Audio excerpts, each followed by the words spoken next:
जोहार साथियों, मैं संजीत आप सभी को अपने परिवार सॉल्यूशन ऑफ संजीत में स्वागत करता हूं। और आज का जो टॉपिक है वो झारखंड जैसे सीजीएल का जो मॉडल प्रैक्टिस सेट है वो चौथे नंबर का देखेंगे। हालांकि हमने ये चौथे नंबर वाला जो मॉडल सेट है इसका सेशन ले चुका था, लेकिन ये नेटवर्क कुछ दिन सही नहीं चल रहा था। इसी वजह से मतलब सवाल कहीं का और आ जा रहा था, आंसर कहीं का और आ जा रहा था, कहीं कट जा रहा था। तो इसीलिए इसको हम सही करके और दोबारा से अपलोड कर दे रहे हैं। तो आज जो ये मतलब यही सेशन को दोबारा से आप लोग देख लेंगे, ठीक है ना। तो चलिए बिना किसी देर किए जो सबसे पहले नंबर सवाल पर चलते हैं। तो हमारा सबसे पहला नंबर सवाल क्या है कि हो समाज की अर्थव्यवस्था का मुख्य आधार निम्न में से क्या है? कृषि है, शिकार है, मजदूर करना, या इनमें से कोई नहीं। हमारा जो सही आंसर होगा वो क्या हो जाएगा? कृषि करना। और ये लोग जो है मतलब मजदूरी भी करते हैं, लेकिन इनका जो मतलब मुख्य आधार में आता है वो कृषि आता है। तो सही आंसर हमारा कृषि हो जाएगा, है ना। अगला सवाल है कि बिरिजिया सामुदायिक पंचायत का जो प्रमुख होता है वो कौन होता है? गोंड, बेदिया, बैगा या फिर करमाली। तो कौन होता है? तो इनके जो पंचायत का प्रमुख होता है उनका नाम होता है बैगा, है ना। तो राइट आंसर यहाँ पर हमारा बैगा हो जाएगा। अगला सवाल है झारखंड के सर्वोच्च शिखर जो पारसनाथ की समुद्र तल से जो ऊंचाई है वो कितनी है? आप सभी लोग जानते होंगे, ये सबसे आसान सवाल है कि जो इसका जो ऊंचाई है वो 1365 मीटर है। तो ऑप्शन नंबर सी हमारा जो बिल्कुल करेक्ट आंसर हो जाएगा। और 4478 फीट में आ जाता है इसका ऊंचाई, है ना। और जैन धर्म के जो 23वें नंबर के जो तीर्थंकर थे उनका नाम था पार्श्वनाथ। उन्हीं के नाम पर ये जो शिखर है सर्वोच्च शिखर, इसका नाम जो पार्श्वनाथ पड़ा है। तो ये सभी चीज़ आप लोग को याद रखना है। अगला सवाल है कि झारखंड की कौन सी नदी दक्षिण पूर्व की ओर प्रवाहित होती है? दामोदर, स्वर्णरेखा, मयूराक्षी या फिर अजय। यहाँ पर बोला जा रहा है दक्षिण पूर्व, यानी उत्तरी साइड है दक्षिण, दक्षिण से लेकर इधर पूर्व की ओर जो प्रवाहित होती वो कौन सी नदी है? तो वो नदी का नाम स्वर्णरेखा नदी है। सही आंसर हमारा ऑप्शन नंबर बी जो है बिल्कुल करेक्ट आंसर हो जाएगा, ठीक है ना। और ये रांची जिले के जो पिस्का नगरी गांव है वहीं से ये मतलब झारखंड राज्य में निकलती है, ठीक है ना। तो ये चीज़ भी आप लोग को याद रखना है। अगला सवाल है अजय नदी कहाँ से निकलती है? मुंगेर बिहार से, रांची झारखंड से, आसनसोल से, या इनमें से कोई नहीं। हमारा जो सही आंसर होगा वो क्या हो जाएगा? अजय नदी का जो उद्गम है वो देवघर के उत्तरी भाग जो मतलब बिहार में जो कि मुंगेर जिला है वहीं से होता है, ठीक है ना। तो सही आंसर यहाँ पर मुंगेर हो जाएगा, नहीं ऑप्शन नंबर ये हमारा बिल्कुल करेक्ट आंसर हो जाएगा, ठीक है ना। चलिए अगला सवाल कि हुंडरू जल विद्युत गृह किस योजना के अंतर्गत आती है? स्वर्णरेखा, कोनार, सोन नदी या फिर दामोदर नदी। तो ये जो आती है हुंडू मतलब ये क्या कहते हैं, ये हुंडरू जल विद्युत गृह जो आता है ये कौन सी योजना के अंतर्गत आता है? तो ये स्वर्णरेखा योजना के अंतर्गत आता है। तो सही आंसर हमारा ऑप्शन नंबर ये जो है बिल्कुल करेक्ट आंसर हो जाएगा, ठीक है ना। चलिए अगले सवाल पर चलें। हमारा अगला सवाल है 1934 से 35 में खड़िया समाज द्वारा गठित अखिल भारतीय महासभा को किस नाम से जाना जाता है? महासभा, ढोकलो, खड़िया या फिर उरा। तो कौन से नाम से जाना जाता है? तो इसको जो ढोकलो के नाम से जाना जाता है। ढोकलो मतलब ढोकलो सोहर शासन व्यवस्था आप लोग जो जानते होंगे, ये जो खड़िया जो समाज की एक मतलब शासन व्यवस्था है, ठीक है ना। तो ये चीज़ भी आप लोग को याद रखना है। राइट आंसर यहाँ पर क्या हो जाएगा? जो है ये ढोकलो हो जाएगा। अगला सवाल है करमाली जातीय पंचायत का प्रधान जो होता है वो कौन होता है? मालिक, बेगा, प्रधान या फिर नाये। तो कौन होता है? तो इनका जो प्रधान होता है वो मालिक होता है। राइट आंसर हमारा यहाँ पर मालिक हो जाएगा, यानी ऑप्शन नंबर ये बिल्कुल करेक्ट आंसर हो जाएगा, ठीक है ना। और मालिक का ये जो पद होता है ये वंशानुगत होता है, यानी जो मालिक अभी है उसी का बच्चा होगा, फिर उसका बच्चा ही जो मालिक बनेगा, है ना। चलिए यानी कहने का अर्थ है तो वो पंचायत का प्रधान। अगला सवाल है निम्न में से कौन झारखंड की आदिम जनजाति नहीं है? असुर, बिरहोर, कोरवा या फिर महाली। कौन सा जो झारखंड की आदिम जनजाति नहीं, जल्दी से बताएंगे। तो झारखंड में कुल 8 आदिम जनजातियां आप लोग जानते होंगे कि बिरहोर, सबर, कोरवा, माल पहाड़िया और परैया, बिरिजिया और सोरिया पहाड़िया, ये कुल टोटल 8 आदिम जनजातियां। तो इनमें से कौन हमारा आया वो? तो सही आंसर यहाँ पर महाली हो जाएगा, जो कि असुर ये भी आदिम जनजाति है, बिरहोर और कोरवा ये सभी आदिम जनजाति में आती है, और आदिम जनजाति में नहीं आती, ये सामान्य जनजाति में आती है महाली। तो सही आंसर यहाँ पर महाली हो जाएगा। बाकी कुल टोटल 32 जनजातियां हैं, जिसमें से 8 आदिम जनजातियां हैं और 24 जो है वो सामान्य जनजातियां हैं। तो ये सभी चीज़ आप लोग को याद रखना होगा। अगला सवाल है चांद भैरव तथा फूलों या झानों का संबंध झारखंड की किस जनजातीय विद्रोह से जो माना जाता है? देखिए चांद भैरव का ही सिस्टर का जो नाम है फूलों और झानो है, ठीक है ना। तो इन्हें इन दोनों ने जो झारखंड के जनजातीय विद्रोह में जो अपना तो भागीदारी जो निभाई थी वो कौन विद्रोह था? तो संथाल विद्रोह था। सही आंसर यहाँ पर क्या हो जाएगा? हमारा संथाल विद्रोह हो जाएगा, ठीक है ना। ये चीज़ आप लोग को याद रखना है। चलिए अगले सवाल पर चलें। हाँ तो अगला सवाल, ये चांद भैरव, जैसे ये चांद भैरव और फिर ये क्या कहते हैं मतलब सिद्धो कान्हो जो था, मतलब ये सभी जो है इनकी मतलब फूलो झानो जी थे वो इनकी बहन थी, ठीक है ना। चलिए अगला सवाल हमारा क्या है कि गंगा नारायण के संबंध में कौन सा कथन असत्य है। इनका जन्म सिंहभूम में हुआ था, क्या सच में इनका जन्म जो सिंहभूम में हुआ था? तो हाँ, तो इनका जन्म सिंहभूम में हुआ था, सही हो जाएगा ये। उसके बाद है इनका नेतृत्व 1822-27 में सिंहभूम में विद्रोह में हुआ था, ये भी सही है। इसका संबंध भूमिज विद्रोह से, ये भी सही है, लेकिन इनका संबंध कोल विद्रोह से नहीं था, तो यहीं पर सही आंसर हो जाएगा। असत्य पूछा है तो असत्य हमारा ऑप्शन नंबर डी जो बिल्कुल करेक्ट आंसर हो जाएगा। यानी ये जो कोल विद्रोह के बारे में जो बात किया जा रहा है वो गंगा नारायण इससे संबंध नहीं थे। जो कोल विद्रोह के जो प्रमुख नेता थे उनका नाम क्या था? तो उनका नाम था बुधू भगत, ठीक है ना। ये भी चीज़ आप लोग को याद रखना है। और ये बुधू भगत जो थे ये कोल विद्रोह से संबंधित थे और 1831 ईस्वी में ये प्रारंभ हुआ था कोल विद्रोह। तो यही हमारा राइट आंसर हो जाएगा। अगला हो जाएगा छोटा नागपुर कैथोलिक सभा का गठन किस वर्ष किया गया था? 1930, 35, 38 या फिर 33 में। तो कब किया गया था? तो छोटा नागपुर कैथोलिक महासभा का गठन 1933 ईस्वी में किया गया था, तो सही आंसर जो है 1933 हो जाएगा। और इनके और ये सभा का छोटा नागपुर कैथोलिक सभा के जो अध्यक्ष जो थे उनका नाम क्या था? बेनिफिस लकड़ा। ये चीज़ भी आप लोग को याद रखना। अगला सवाल है कि ऑल झारखंड स्टूडेंट यूनियन का जो गठन हुआ था वो कब किया गया था? 1984 में, 86 में, 87 में या फिर 90 में? आप सभी लोग जानते होंगे कि 22 जून, कब? 22 जून 1986 को ऑल झारखंड स्टूडेंट यूनियन का जो गठन किया गया था वो भी कहाँ किया गया था? जमशेदपुर में। तो सही आंसर यहाँ पर क्या हो जाएगा हमारा? 1986, यानी ऑप्शन नंबर बी हमारा बिल्कुल करेक्ट आंसर हो जाएगा।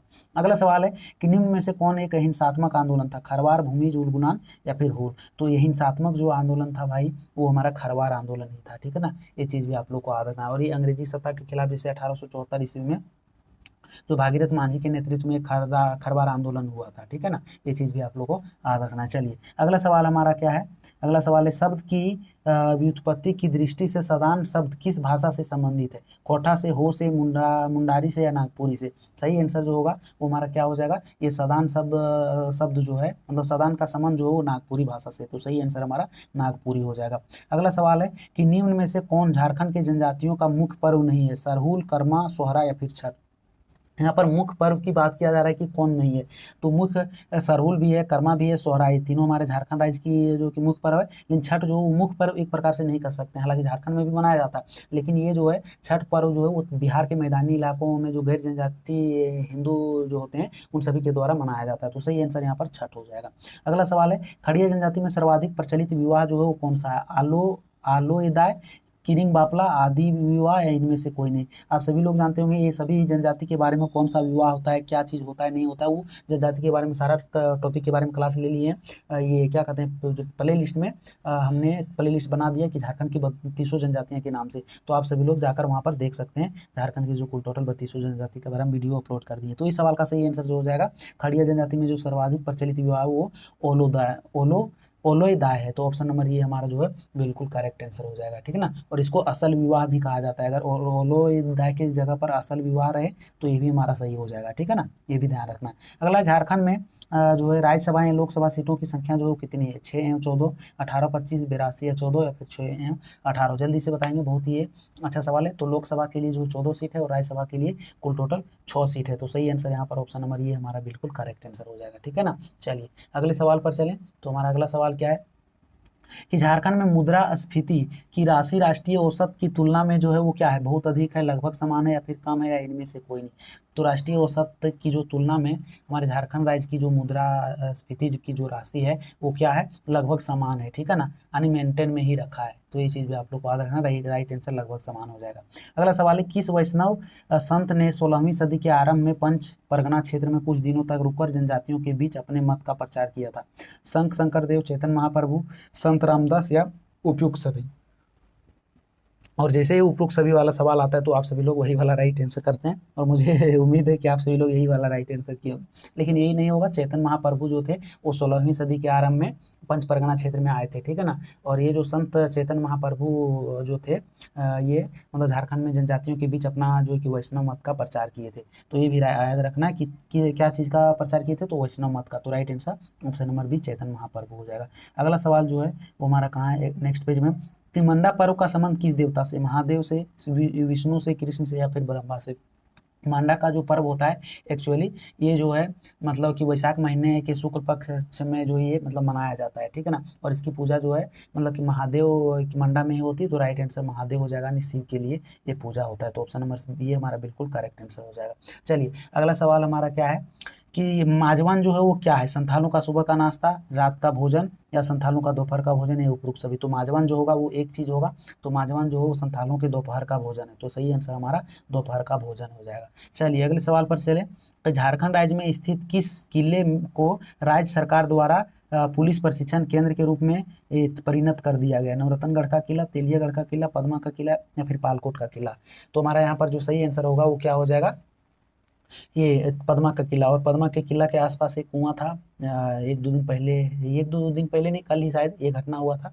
एक फोर व्हीलर वाला उस कुएं में आके जो डूब गया ना डायरेक्ट, उसमें से शायद 2-3 लोगों की शायद जाने भी चली गई। ये कल का ही मामला है। तो सही आंसर यहाँ पर पदमा का किला हो गया। बहुत ही जर्जर स्थिति में है वो साइड का एरिया, अगर आप लोग गए होंगे तो देखे होंगे। अगला सवाल है कि किस नृत्य का मांदर में पलटी मारते ही हो हाय रे कहकर पद संचालन जो बदला जाता है? छेछाड़ी, देसावड़ी नृत्य, धुड़िया नृत्य, या फिर डोडोंग नृत्य। तो ये कौन सा नृत्य है? तो जो धुड़िया नृत्य है वो धूल उड़ाने वाला नृत्य के मतलब कि नृत्य के रूप में ये जाना जाता है, ठीक है ना। तो इसमें होता कि है कि मतलब मांदर के जैसे जो पलटी मारा जाता है, एक साइड से ऊ साइड होता है, उसी समय हो हाय रे बोला जाता है, और संचालन का जो पद होता है उसको चेंज कर दिया जाता है। तो सही आंसर यहाँ पर क्या हो जाएगा हमारा, डोडोंग नृत्य हो जाएगा ना।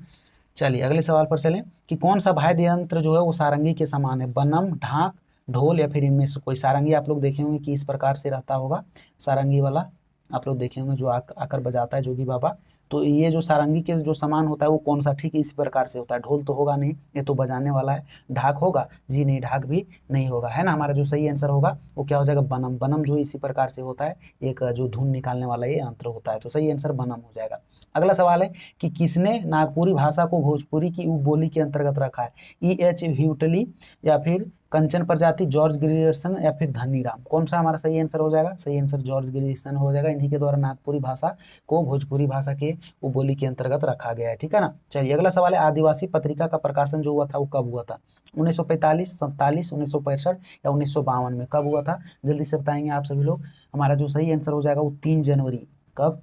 3 जनवरी 1947 ईस्वी, यानी ऑप्शन नंबर बी हमारा जो बिल्कुल करेक्ट आंसर हो जाएगा। उसी समय ये मतलब ये नागपुरी पत्रिका जो है आदिवासी में मतलब निकलना शुरू हुआ था, और बाद में इसे हिंदी भाषा में जो बदल दिया गया था। तो ये चीज़ भी आप लोग को याद रखना है, ठीक है ना। चलिए हमारा अगला सवाल क्या है कि निम्न में से कौन सी प्यारे केरकेट्टा की पुस्तक नहीं है? जामा बहार, मेरोन, या फिर ये लादरो सोमधी, या ओकोमा ओकोमा जो बुंगीना। ये नाम भी पढ़ाई नहीं जाता है ना। जल्दी से बताएंगे इस सवाल का सही आंसर क्या हो जाएगा। बहुत ही अच्छा सवाल है। तो ये प्यारे केरकेट्टा का जो पुस्तक नहीं है वो ओकोमा बुगीना है। जामा बहार, लादरो सोमधी, या फिर ये जो मोरन, ये तीनों इन्हीं के द्वारा लिखा गया, प्यारे केरकेट्टा के द्वारा। लेकिन ओकोमा जो बुंगीना है ये नहीं लिखा गया है, ठीक है ना। तो ऑप्शन नंबर डी हमारा सही आंसर हो जाएगा। लेकिन आप लोग को याद रखना है ये तीनों की कौन कौन लिखा गया है। अगर इसके जगह पर कोई दूसरा रहे तो उस समय आप लोग फंस जाएंगे, ठीक है ना। तो ये चीज़ ध्यान रखना है। अगला सवाल है, आदिवासी अस्तित्व और झारखंड अस्मिता के सवाल नामक पुस्तक के लेखक जो हैं वो कौन है? केवल सोरेन है, प्यारे क्रिकेटर रामदयाल मुंडा, या फिर रघुनाथ मुर्मू। जल्दी से रघुनाथ मुर्मू के द्वारा 1941 ईस्वी में ये आलोचकी लिपि का आविष्कार किया गया था ना। चलिए ये चीज़ भी याद रखना है। तो हमारा इस सवाल का जो सही आंसर होगा वो रामदयाल मुंडा हो जाएगा। इन्हीं के द्वारा झारखंड अस्मिता के सवाल नामक पुस्तक जो लिखा गया वो इन्हीं के द्वारा लिखा गया। तो सही आंसर हमारा क्या चीज़ हो जाएगा, रामदयाल मुंडा हो जाएगा, ठीक है ना। चलिए अगला सवाल है हमारा कि सेनुआ जलप्रपात किस जिले में स्थित है? रांची में, खूंटी में, बोकारो में, या लोहरदगा में? जल्दी से बताएंगे। सेनुआ जलप्रपात जो है जलप्रपातों का जो शहर कहा जाता है वो किसे कहा जाता है? रांची को कहा जाता है। तो यहीं पर ही सेनुआ जलप्रपात है। सही आंसर रांची हो जाएगा। चलिए अगला सवाल है हमारा कि निम्न में से किस योजना के तहत स्पोकन इंग्लिश स्कूल लीडरशिप और कंप्यूटर शिक्षा आदि का प्रशिक्षण चलाया जा रहा है? ज्ञानोदय, पहल, शिक्षा भारती, या फिर पढ़े झारखंड। तो इंग्लिश स्कूल लीडरशिप और कंप्यूटर शिक्षा का जो प्रशिक्षण जो चलाया जा रहा है वो हमारा कहाँ पर चलाया जा रहा है? तो वो ज्ञानोदय मतलब यहाँ पर बोला है किस योजना के तहत? तो ज्ञानोदय योजना के तहत ये सारा काम हो रहा है। तो सही आंसर ज्ञानोदय हो जाएगा। चलिए अगला सवाल हमारा ये रहा कि डॉक्टर श्यामा प्रसाद मुखर्जी विश्वविद्यालय कहाँ स्थित है, गुमला में, साहेबगंज में, रांची में या फिर चतरा में। बहुत ही अच्छा सवाल है। तो ये डॉक्टर श्यामा प्रसाद मुखर्जी विश्वविद्यालय जो है ये हमारे झारखंड राज्य के रांची जिले में, तो सही आंसर रांची हो जाएगा।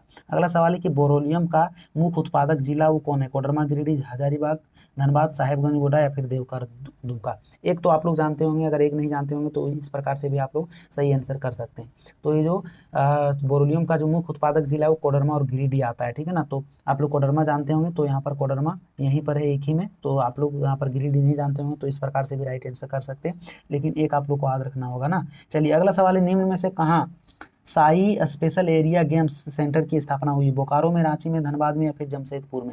जल्दी से बताएंगे। हमने आप लोग को बताया कि ज़्यादातर का जो आंसर होता है वो रांची ही होता है। अगर आप लोग ना जानते हैं तो उस स्थिति में आप लोग को रांची मारना है, ठीक है ना। तो ये जो Sai special area games centre की स्थापना हुआ है वो रांची में हुआ। ज़्यादातर मतलब राजधानी में ही होता है ये सभी काम। तो राइट आंसर हमारा जो है रांची हो जाएगा, यानी ऑप्शन नंबर बी हमारा बिल्कुल करेक्ट आंसर हो जाएगा, ठीक है ना। अगला सवाल है कि पारधा का संबंध किस खेल से है, जिम्नास्टिक से, भारोत्तोलन से, वुशु से या फिर तलवारबाजी। तलवारबाजी से झारखंड में नहीं है ना। चलिए जल्दी से बताएंगे। तो ये जो पारधा का संबंध है ना, ये जिम्नास्टिक से, सही आंसर हमारा जिम्नास्टिक हो जाएगा। अगला सवाल है, जयपाल सिंह की मृत्यु कब हुई थी, 2 अक्टूबर 1969, 20 मार्च 1970 या 3 दिसंबर 1971 या 21 मई 1970। बहुत ही अच्छा सवाल है। तो ये जयपाल सिंह का जो जन्म हुआ है वो कब हुआ है, तो 3 जनवरी 1903 ईस्वी को हुआ है। और झारखंड में जो खूंटी जिला है तो वहीं पर मतलब इनका जो है टकरा नामक गांव है, वहीं पर इनका जन्म हुआ। और इनकी जो अगर मृत्यु की बात करें तो 20 मार्च 1970 को इनकी मृत्यु हुई। तो सही आंसर ऑप्शन नंबर बी हमारा बिल्कुल करेक्ट आंसर हो जाएगा, ठीक है ना। अगला सवाल है, कौन सा योजना राज्य सरकार द्वारा चलाया जाता है, जनश्री बीमा योजना, अंत्योदय अन्न योजना, ये गोकुल ग्राम विकास योजना या इंदिरा आवास योजना। तो राज्य सरकार द्वारा जो चलाया जा रहा है वो हमारा कौन सा योजना है भाई साहब, तो गोकुल ग्राम विकास योजना है, जो ये राज्य सरकार के द्वारा चलाया जा रहा है। अगला सवाल है कि राष्ट्रीय किक बॉक्सिंग प्रतियोगिता में झारखंड के किस खिलाड़ी को स्वर्ण पदक जो है प्राप्त हुआ है, गोल्ड मेडल। ये कुमार कुशाग्र, सुशांत मिश्रा, माही या फिर विपुल मिश्रा। बहुत ही अच्छा सवाल है। चलिए जल्दी से बताएंगे। तो ये हरियाणा में मतलब रोहतक नामक जगह है, ठीक है ना। तो वहाँ पर जो है ये एक प्रतियोगिता हुआ था, उसी में जो विपुल विपुल मतलब कि जो कि मिश्रा जो थे, उन्होंने 91 किलोग्राम, कितना, 91 केजी का भार उठाकर जो है ये लॉक किक फाइटर जो होता है, ठीक है ना, उसमें उठाने का ये सिस्टम होता है। तो उसी में जो है ये गोल्ड मेडल जो जीते हैं। तो सही आंसर यहाँ पर विपुल मिश्रा हो जाएगा। अगला सवाल है, अन्नपूर्णा योजना के तहत प्रति व्यक्ति कितने राशन का प्रावधान है। आप लोग अभी तक जो कितने केजी तक जो है चावल उठाए हैं, जल्दी से बताएंगे।